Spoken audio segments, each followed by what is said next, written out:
1. So today we're going to start the book of Joshua. I want to share with you that. Okay. And first of all, I want to share the introduction to the book of Joshua.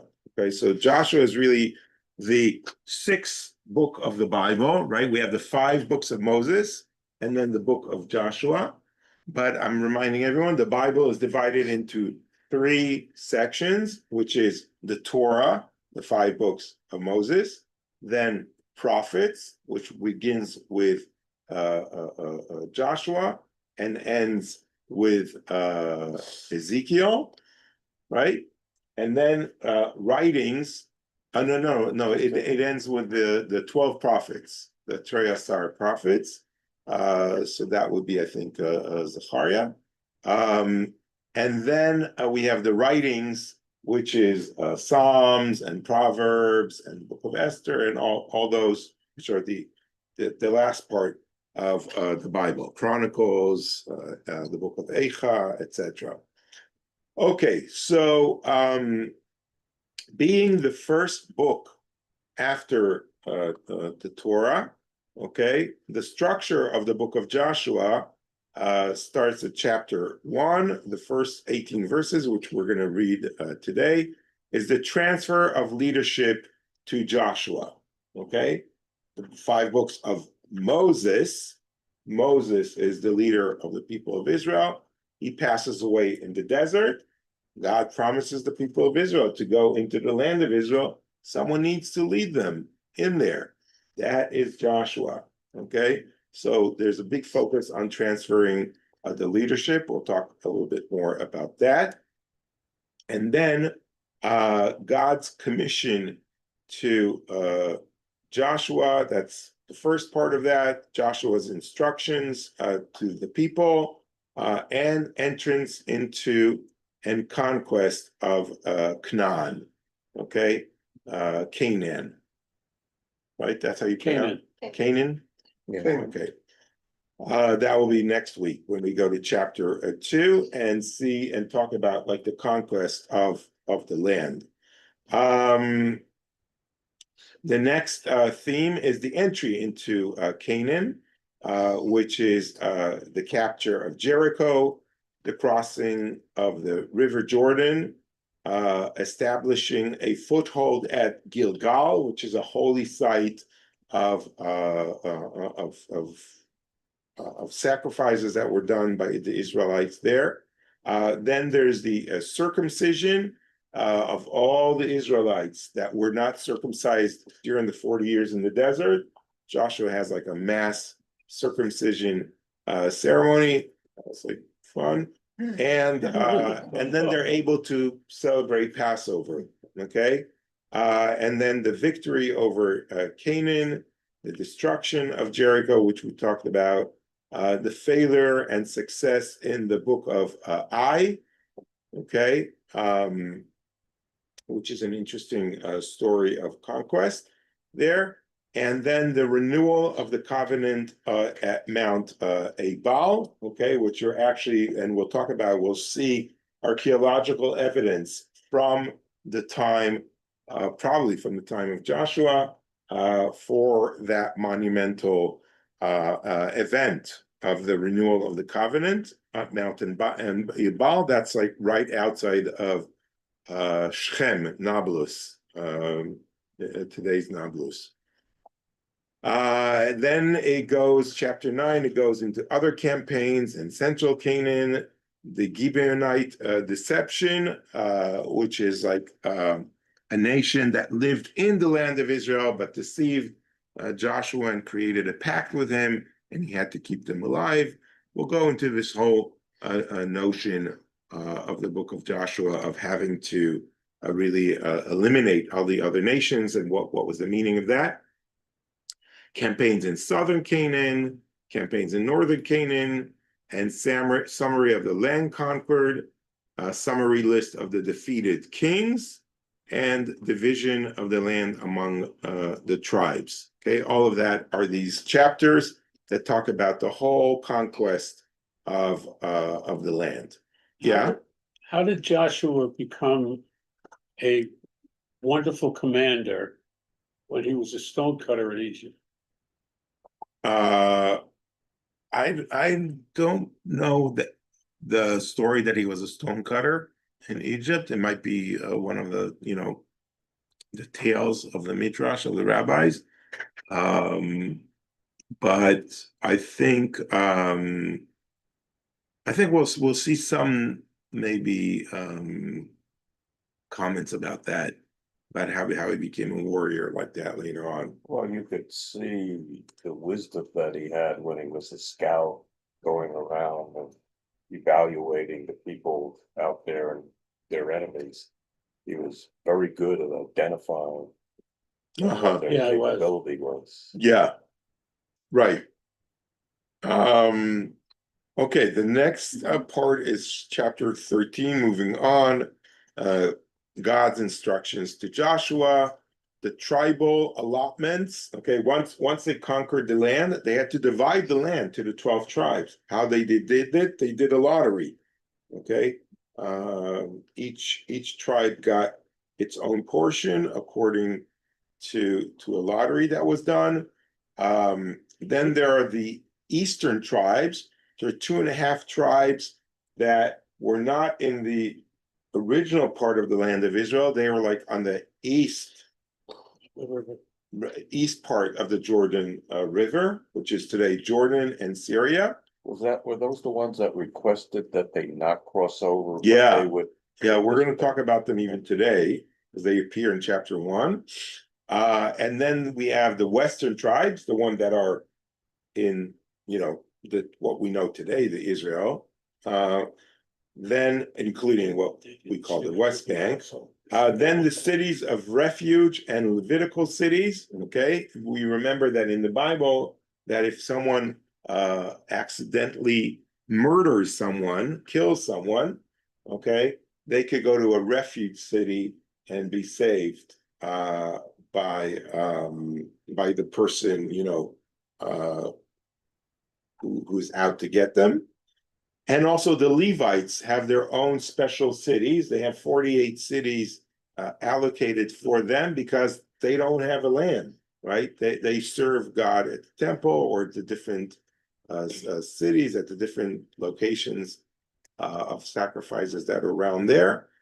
So they have their own special cities. A summary of the conquest, and decommissioning of the eastern tribes, which is a whole interesting story of what happens there once they lose touch with the other tribes that they detached from, and then conclusion, which is Joshua's farewell address, the covenant at Shechem, at Nablus, and the death of Joshua and Eleazar, who's the high priest, and the burial of Joseph's bones.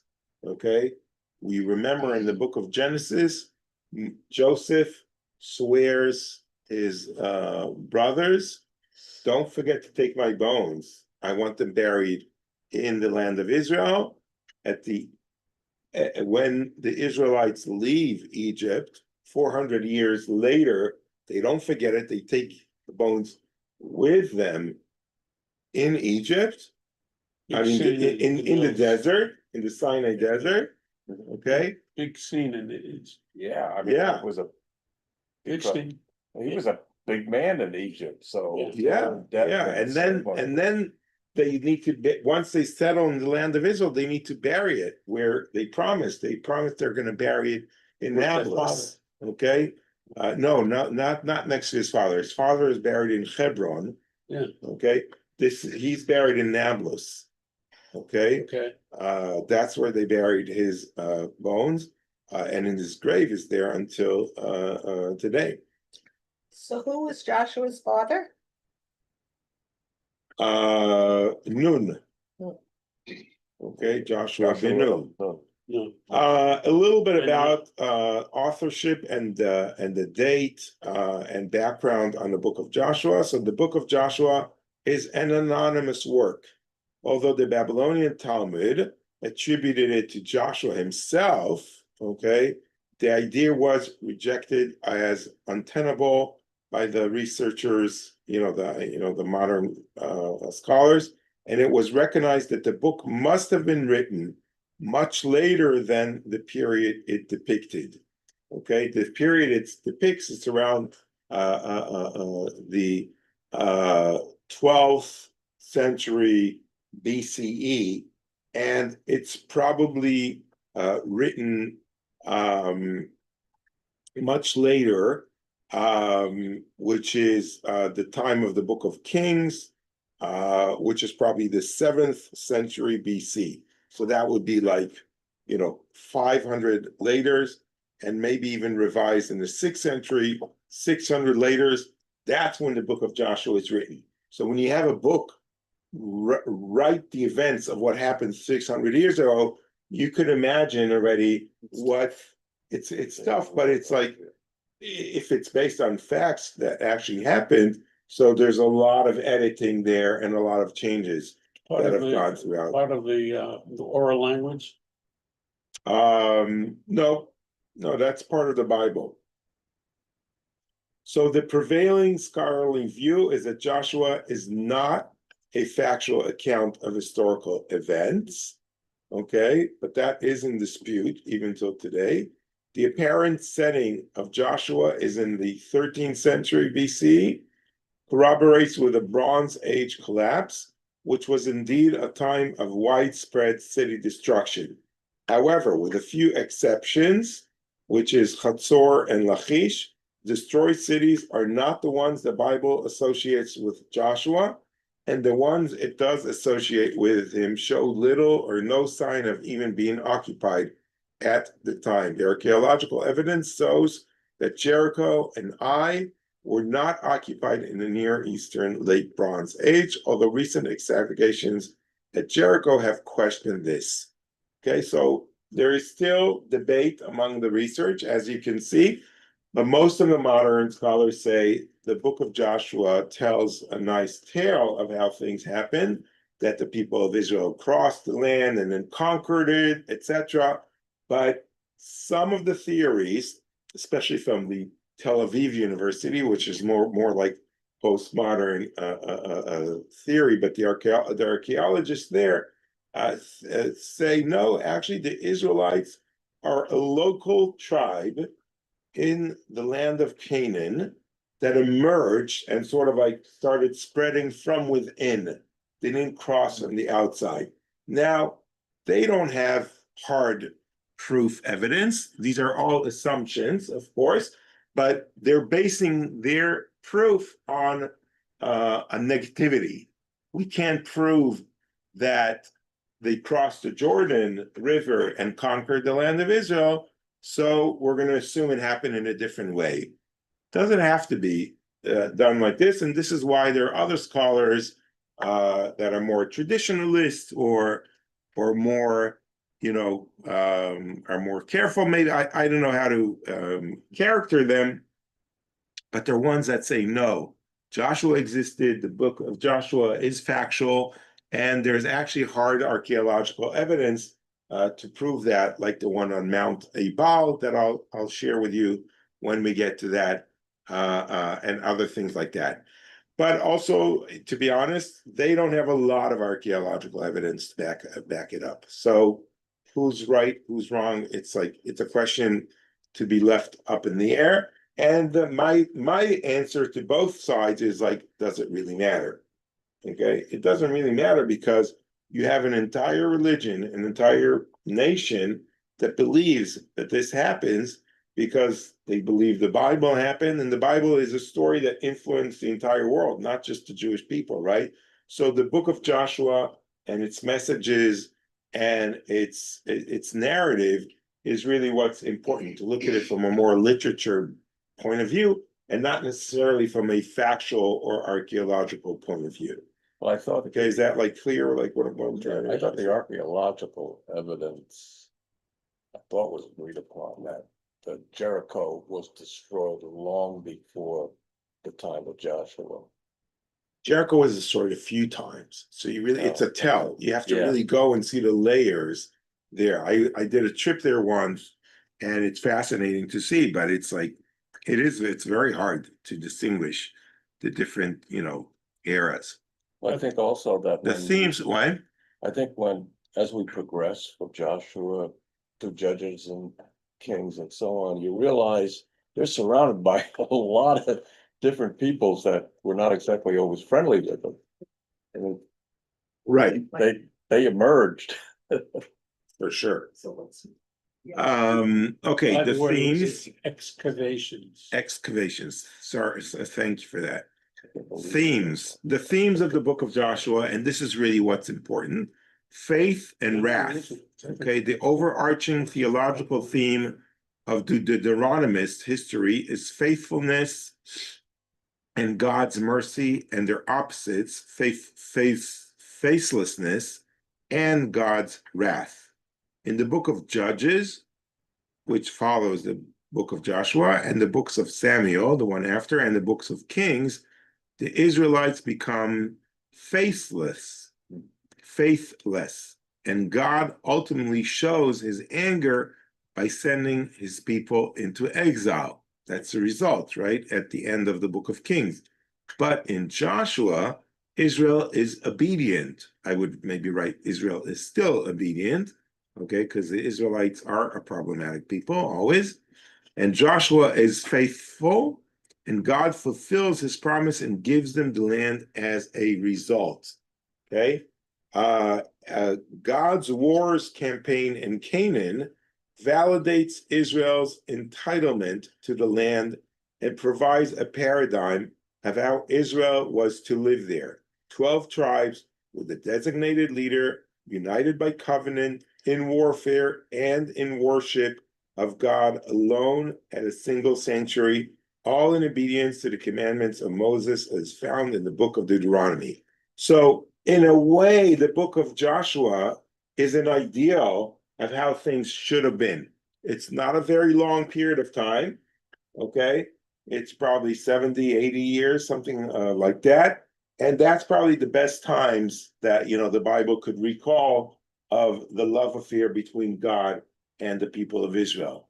The rest of it goes sour, okay, because of the people of Israel, after like being 50, 60, 70 years in the land of Israel, it's like, okay, what else is new?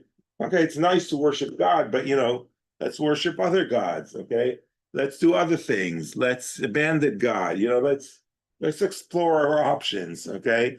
And God is like not so happy about that and not so merciful. But in the book of Joshua, it's still an ideal. It's still sort of like the first, I would say, like they're just married and they're like living as a happy couple. Okay. But later on, like, as it's like, you're married for 70 years. So it's like if you don't die, right?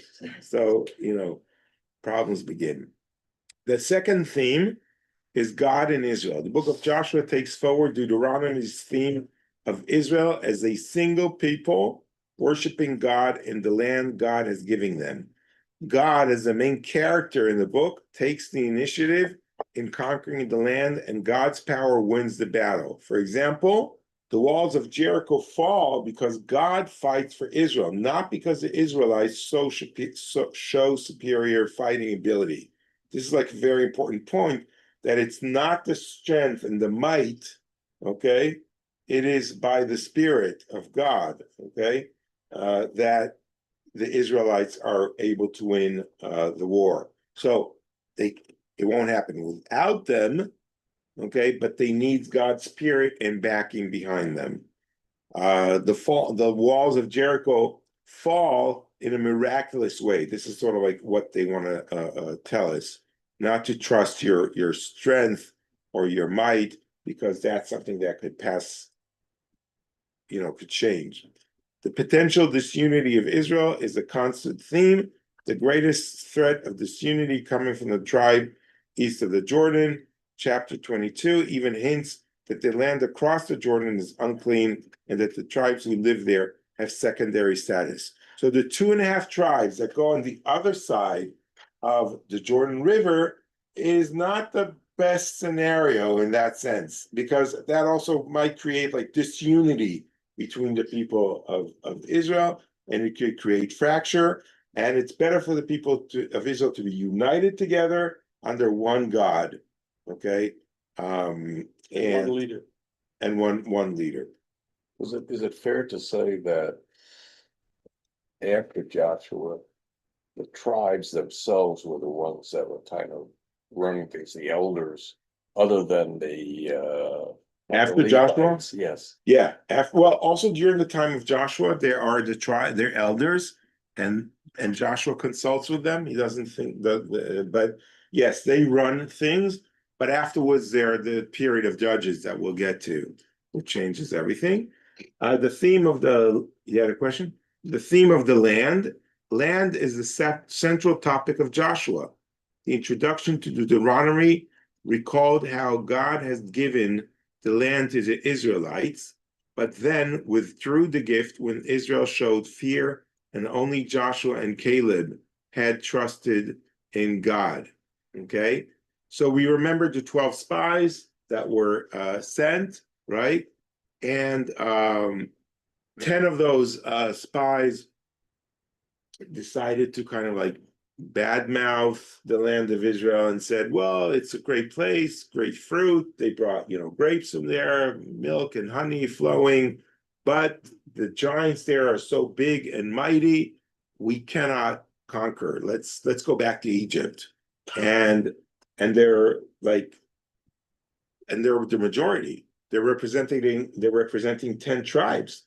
And then Caleb and Joshua were like the good spies, and they're like, what are you talking about? Of course we can, we're strong, we can Yeah, they ride just them. finished Moab and Edom. Yeah. So, we don't give up. And at that point, okay, the land is God's to give or to withhold. And the fact that he has promised it to Israel gives Israel an inalienable right to take it. For exilic and post-exilic readers, the land was both the sign of God's faithfulness and Israel's unfaithfulness, as well as the center of their ethnic identity.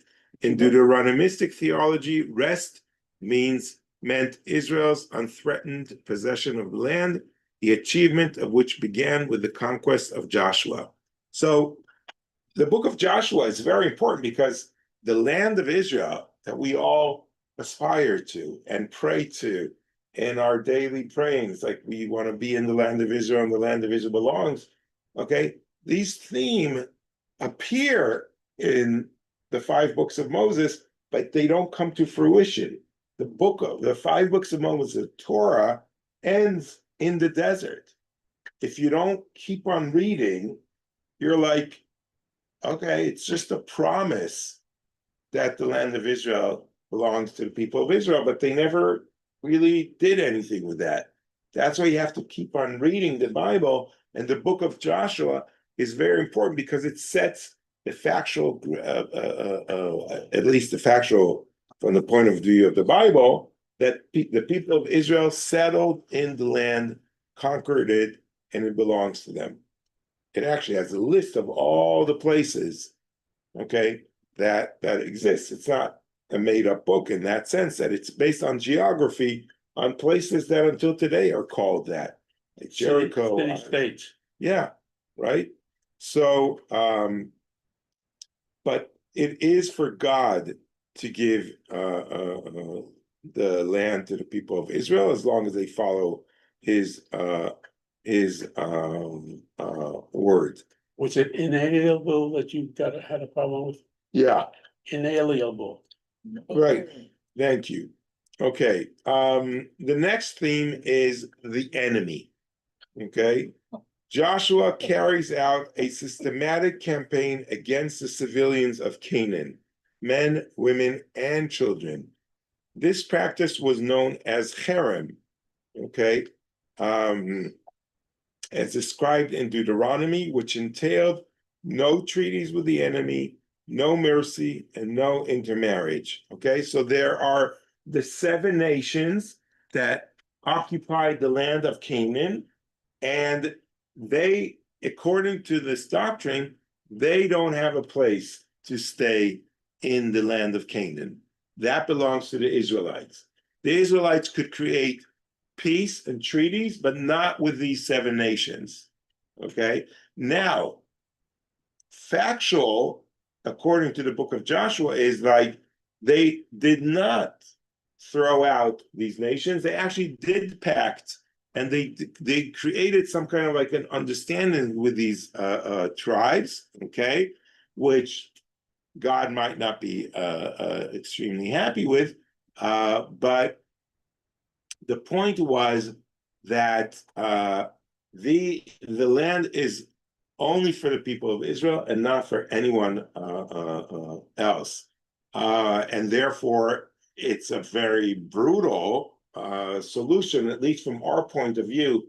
People living in the 21st century, we look at it and we're saying like, oh wow, that's a very brutal approach to treat your enemies. But from the point of view of historical facts back then, this is what you would do. You would conquer a piece of land and you would get everyone else out of it, or you'd kill them, and you would occupy the land alone. So it's not different in that sense.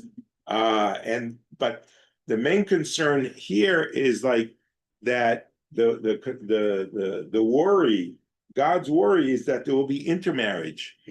If the young nation of Israelites go into the land of Israel and they let the enemies stay there, so then they'll get closer, they might intermarry, and then they might betray God and start worshiping the idols of the other nations. Okay, so that's an interesting point to take. Which actually, if we think today, right, about, like in America, Jews arrived here, they had a strong Jewish identity, but they lived in peace with the surroundings, and therefore you have a lot more assimilation. So, right, there's a lot more intermarriage when you have peace with your enemies. In Israel, okay, there's a large Arab population, but there's no intermarriage, okay, because there's still an animosity between the populations. And the same also when Jews lived in Muslim countries, there was very little intermarriage. Yeah. Although in places like, Morocco, when there was more peaceful, so we do see some intermarriage there. And Eastern Europe with the shtetls, there was no interface with that. Oh, yeah. Right next to the cities, so. Very little intermarriage there, right. Well, each of the immigrant groups at the turn of the 20th century, had their own issues. Yeah. This is one of them, the Poles, the Italians, the Irish, all of those groups went through the same kind of evolution. Correct. But the interesting thing is the melting pot happened as in lower New York, when all of these people who lived in the same area, Yeah. back to back. I guess there was a lot of intermarriage back then. Well, yeah, it was, or at least started that way. The next theme in the book of Joshua is obedience. Okay, obedience versus disobedience is the constant theme of the book of Joshua. Obedience ties in the Jordan crossing, the defeat of Jericho and Ai, circumcision and Passover, and the public display and reading of the law. Disobedience appears in the story of Achan, stoned for violating the Cherem command, okay, abolishing the other nations, the Gibeonites, and the altar built by the Transjordan tribes, which we'll read about later on. So Joshua's 2 final addresses challenge the Israel of the future, the readers of the story, to obey the most important command of all, to worship God and no other gods. Joshua just thus illustrates the central Deuteronomistic message that obedience leads to success and disobedience to ruin. Okay, Did the next theme, did the last theme, Right, did the Canaanites worship multiple gods? Yeah, yeah. Moral and political interpretations. The book of Joshua deals with the conquest of the land of Israel and its settlement, which are politically charged issues in Israeli society even today. For example, David Ben-Gurion saw in the war narrative of Joshua an ideal basis for a unifying national myth for the state of Israel, framed against a common enemy, the Arabs. Okay, so Ben-Gurion, okay, was a secular Jew, okay, sort of like looked at the Bible, and he kind of like he looked at the Bible as a in a very respectful way. He didn't necessarily look at the religious ways of obeying God and the commandments, but he looked at it more from a historical point of view. And the people of Israel coming back to the land of Israel thousands of years after they were thrown out and sent to exile, he looked at it from even a miraculous point of view. He said, it's unbelievable that it's like we are reenacting the Bible in the Zionist movement, okay? People of Israel coming back after thousands of years. So the book of Joshua of settling the land was sort of like a guide for him. Here we are now, settling the land again in those eyes, okay? And he looked at it from even like a messianic point of view. The criticism on that was that, that's kind of like a very political and maybe like dangerous way of seeing it, that people who are more, nationalists maybe like that approach, but the people that were maybe more leaning to the left, said using the Bible as a justification to settle the land is problematic, because we're like overriding the rights of the local inhabitants, and the Arabs are not like the Canaanites, okay? And usually that wasn't not necessarily what Ben-Gurion wanted to do, but the Arabs that were willing to live in peace with Israel remained there, okay? The Arabs that fought against the Israelites were actually against Israel during the War of Independence, were actually expelled. But it's just interesting to see. I don't want to go into the political debate, but I just think it's interesting to see how an ancient book of thousands of years ago is relevant even today in Israeli society and their debates about that. Ben-Gurion also, he took from Joshua, especially in the first book of Joshua, that they were one unit. They were not necessarily tribal, even though each tribe had his own elder and provided troops. Yeah. The point was they fought as a nation. Yes, exactly. And Ben-Gurion had the same thing. He had people coming from everywhere.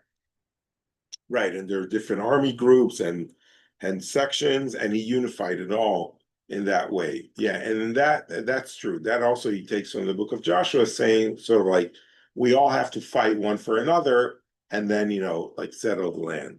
It's a little odd to criticize that in the sense that world history generally might makes right, and why following the historical Jewish battle would make it any worse than what naturally happens over thousands of years. It's generally world history. Yeah, no, I understand. I'm just mentioning that there are some people that are more critic of that, and and have strong criticism on this notion. We'll go into that more when we get to the parts that talk about the cherem, which is like really getting out all the 7 nations of Canaan. Okay, so we have a few more minutes. Let's start reading. Okay, from the book of Joshua. Are you able to see what's on the screen? Yes. Make it larger? Bigger. Yes. Yes. There you go. How's that? So done with Okay. So after the death of Moses, the servant of God, God said to Joshua, son of Nun, Moses' attendant. Okay. So first of all, before we continue anywhere, I want to indicate that the book of Joshua recognizes Moses passing away, okay, and that there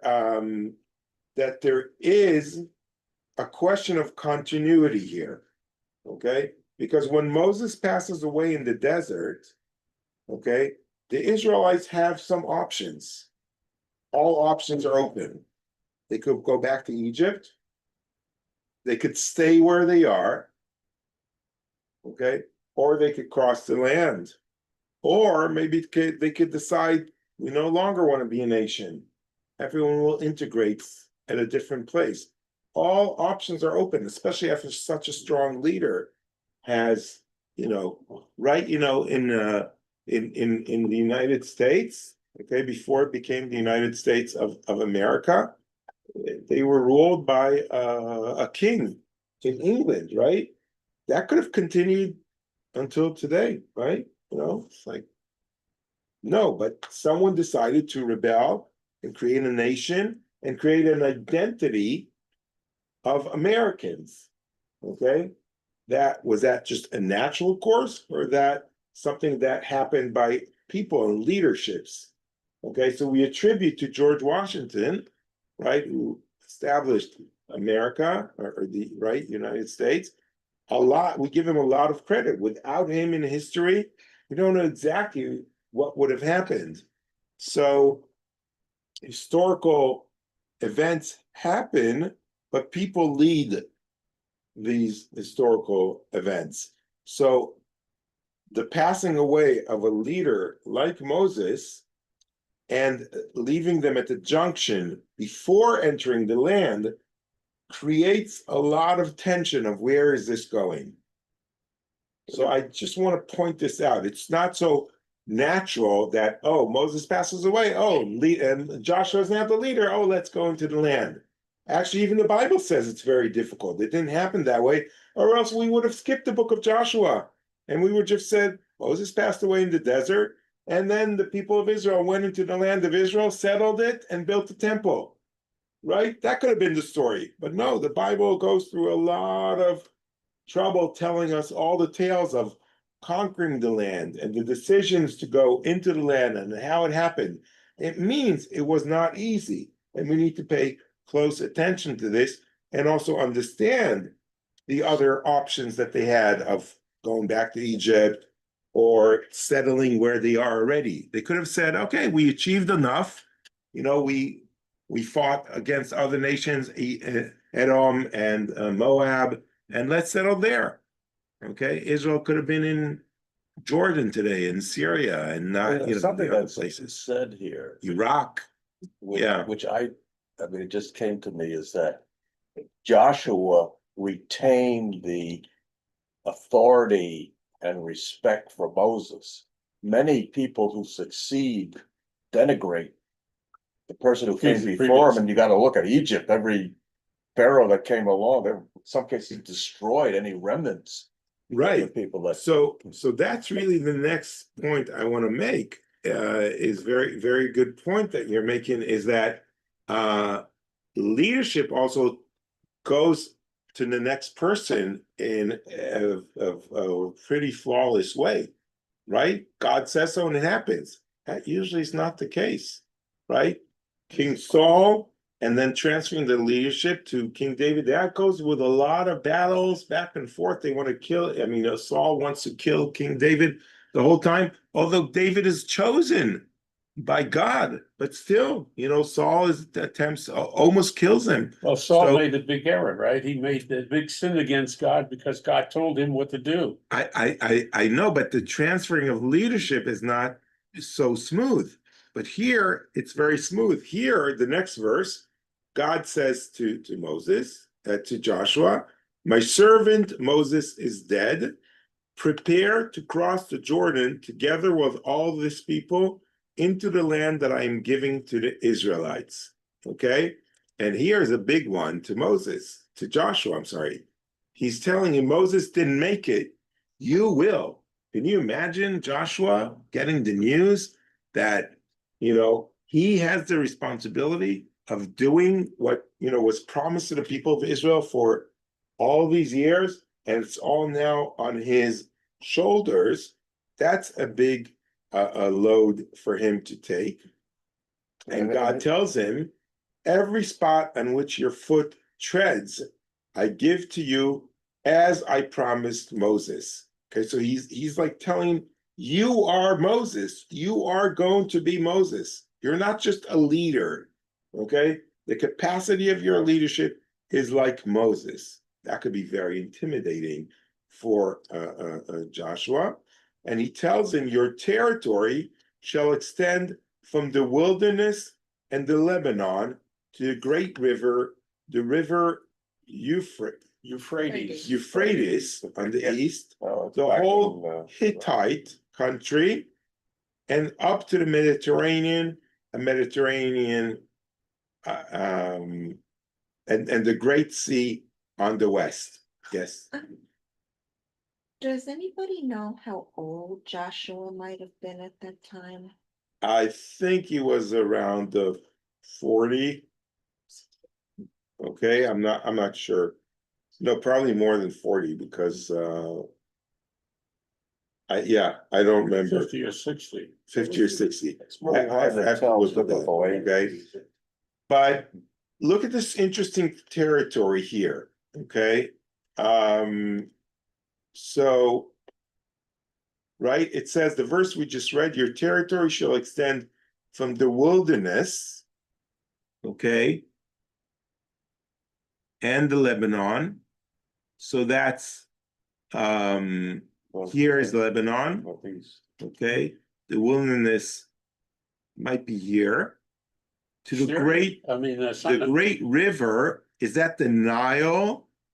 Okay, which is here, or some say it's El Arish, okay? The whole Hittite country, okay? So Turkey is no longer Turkey, it's Israel, okay? And up to the Mediterranean, okay? This whole area as well, maybe probably without Cyprus, okay?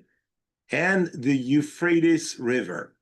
So if you look at this is actually, it's funny because this is what I was thinking when I was like flying from Egypt. No, seriously, I was like flying from Egypt, all over Egypt. I went over the Mediterranean, and then I went over here to Turkey, okay? So I'm like, oh, that's like a nice piece of land, and I'm doing this as the planes of the Israeli Air Force are like dominating the whole region. And of course, Jordan is in it as well. That's a big piece of land here, which never came into fruition, okay?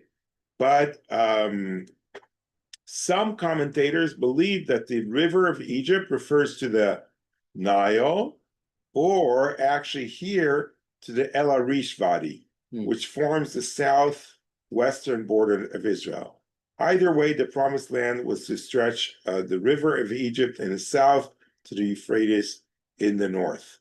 Okay, so it's all of this part. This is all of Jordan, right? Today, Israel today is really this part, okay?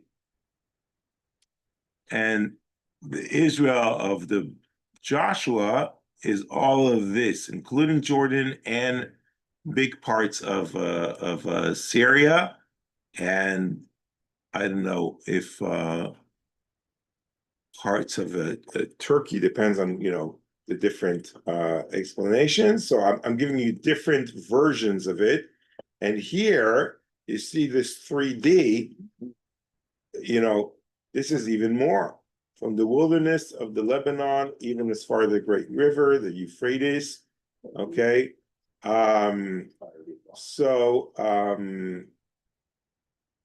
according to this, you have really a big chunk here. It is the Nile, it is including Sharm, where I was. It goes includes Kuwait, Syria, this part of Turkey, not Istanbul, okay, but all this part, okay, including Cyprus, Lebanon, not all of Syria, but this part, and the Euphrates is from here. You need a bigger pointer because we don't see the pointer you're pointing to. But you see the 3D map, Yeah. Yes, right? yeah, So I think, thank God this is not Israel today, because that would be a lot to control, right? But according to the vision of some of the commentators, this is the promised land, okay?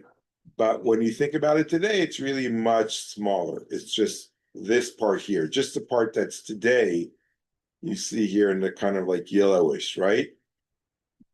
Just this part here. Rabbi, one Yeah. thing that's always, I'm trying to come to grips with is Israel historically wasn't really a land that, like, people wanted to conquer. They used it as kind of a roadway because, first of all, it's small to begin with.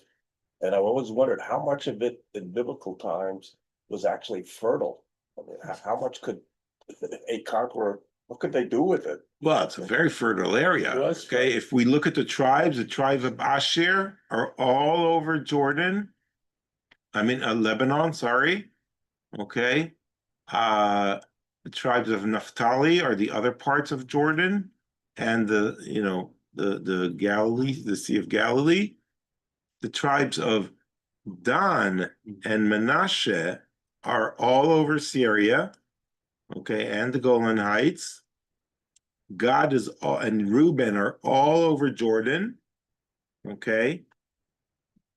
And here you have this is Gaza here, and all the other sides, all of this is for the tribe of Judah. So it's much larger than what was Canaan then, I guess. Oh, yeah. Well, no, yeah, so the promised land is larger than Canaan. And I think what you're saying also, Larry, is that it's not also always clear in the Bible. There's like the big vision, but there's what happened in reality. Okay, the people of Israel never conquered probably all of that. Okay, but we'll never probably know because you have to have archaeological excavations at these places, and it's probably almost impossible. Stuff that layer upon layer upon layer Yeah. for thousands of years. That's very tough. Okay, so